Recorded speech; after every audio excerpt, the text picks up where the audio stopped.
Para sa sa inyong mga guys, so ngayong araw na ito ay mag-unboxing po tayo. So ngayon i-introduce ko yung aking nabili sa Shopee. So ayun nga, so bubuksan na natin to. At ito nga iniikot-ikot ko kung saan ko to bubuksan kasi di ko alam, kasi mabuti yung pagkabalat niya guys. So ayun nga guys, so makikita po natin to ay na-order ko pala to sa Shopee. Ay ito po yung in-order ko, isa po siyang helmet. Opo, siyang helmet na spider.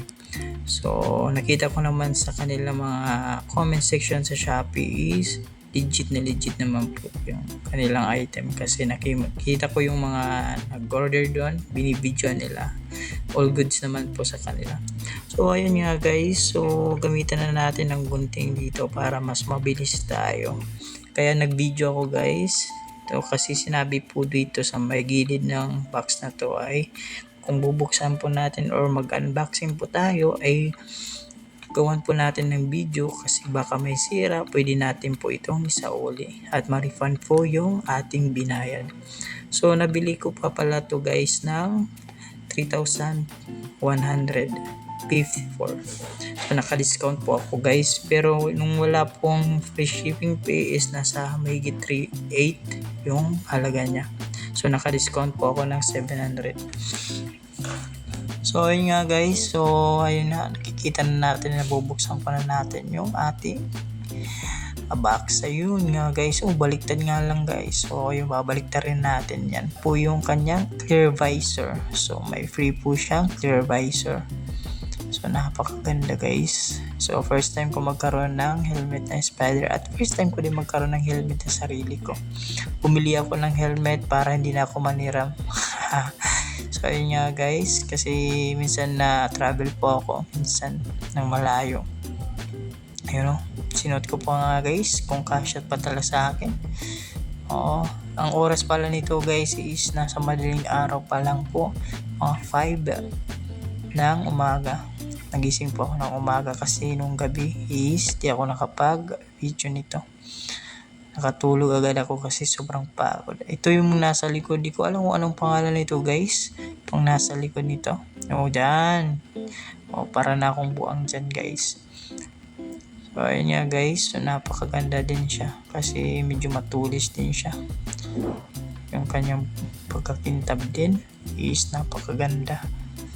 So meron na akong helmet, at ito na nga guys, ilalabas na natin yung helmet natin. Kung napakaganda nga po. Ito yung kanyang pinaka balot is kulay gray. So ayun nga guys, na-excited na ako dyan sa aking spider na helmet.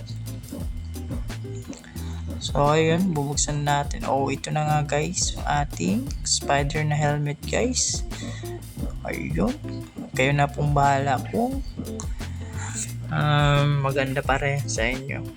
At ito ay magaan lang guys, napaka-astig. So ayun nga guys, meron lang siyang 2 na pag inangat mo 1 2 1 2. So ayun nga guys, nasusulitan naman ako dito sa ating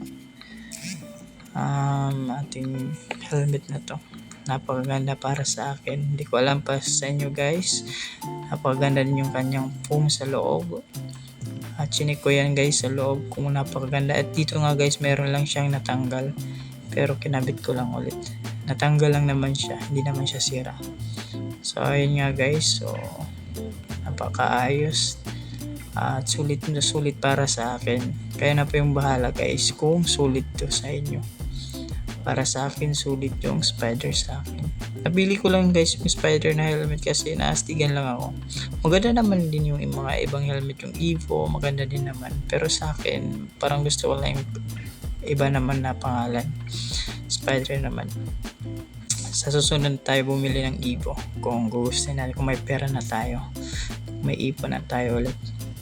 Bumili ako ng helmet para sa akin na para din ako manghiram talaga. Nahiya na kasi ako manghiram sa aking kapatid. So yun,